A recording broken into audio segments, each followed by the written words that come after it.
ये चार बातें जिसके जीवन में आ जाए तो हृदय आनंद से भर जाए और नाचने का मन करे।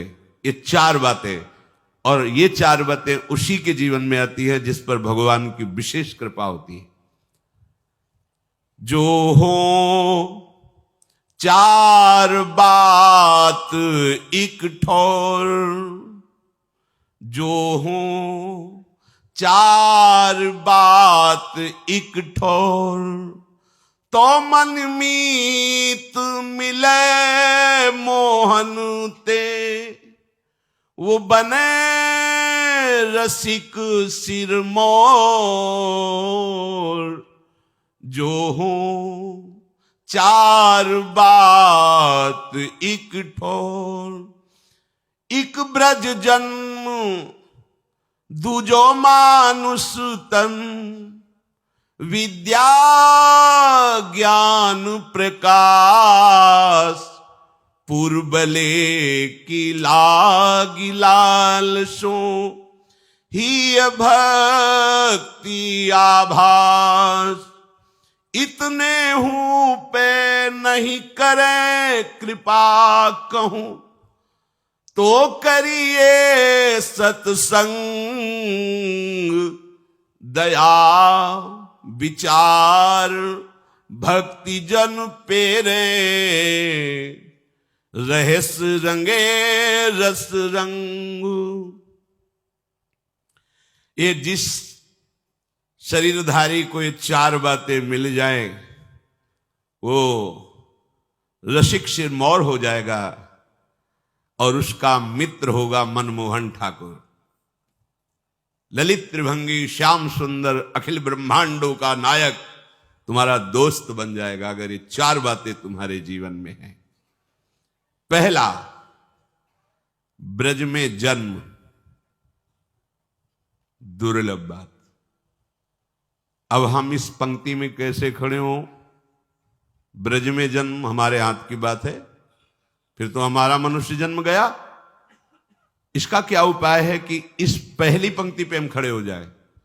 तो दीक्षा से नया जन्म माना जाता है।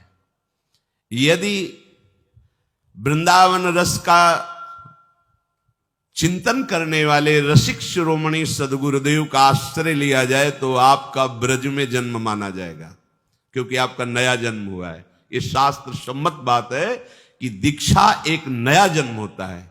जो दीक्षा देने वाला है वो हमारा असली माता पिता है। क्योंकि आप कहोगे नकली भी होते हैं, हाँ, ये नकली है शरीर, ये टिकाऊ नहीं है। 50 वर्ष 80 वर्ष 100 वर्ष। लेकिन गुरुजी ने जो जन्म दिया है वो दिव्य चिदानंद भाव देह की प्राप्ति का है और वो अनंत काल तक प्रियालाल के समीप रहेगा। जो मंत्र मिलता है, जो नाम मिलता है, वो प्रभु मिल गए। अभी आप समझ नहीं पा रहे। चेक हाथ में आ गई अरब रुपया की तो अरबपति बन गए, पर अभी 1 रुपया खर्चा करने के लिए हाथ में नहीं है। अब वो कार्य उसका आगे बढ़ेगा।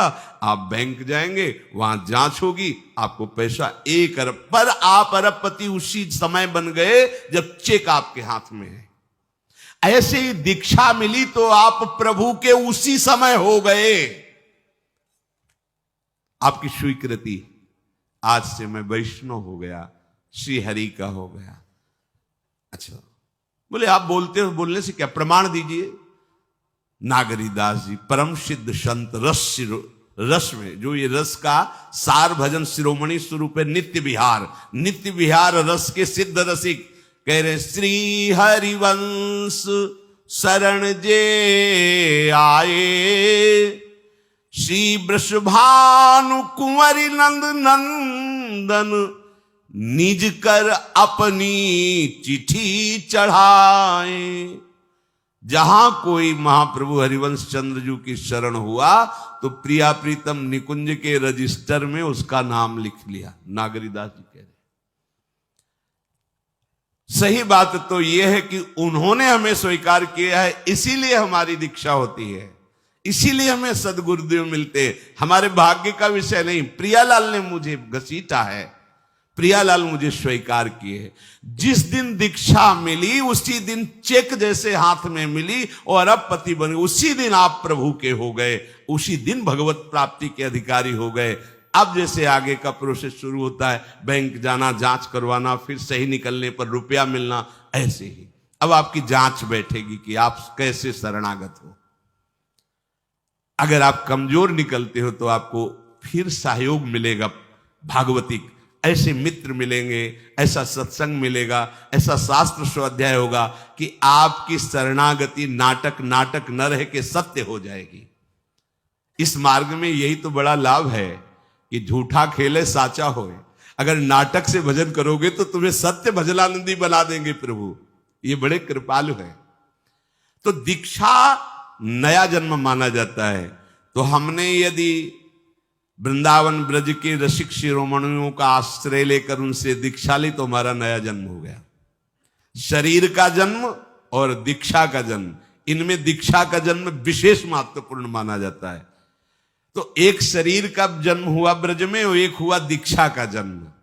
तो हम शरीर के जन्म में तो ब्रह्मा के विधान से चलते हैं, लेकिन दीक्षा के जन्म में साक्षात श्री हरि के विधान से चलते हैं।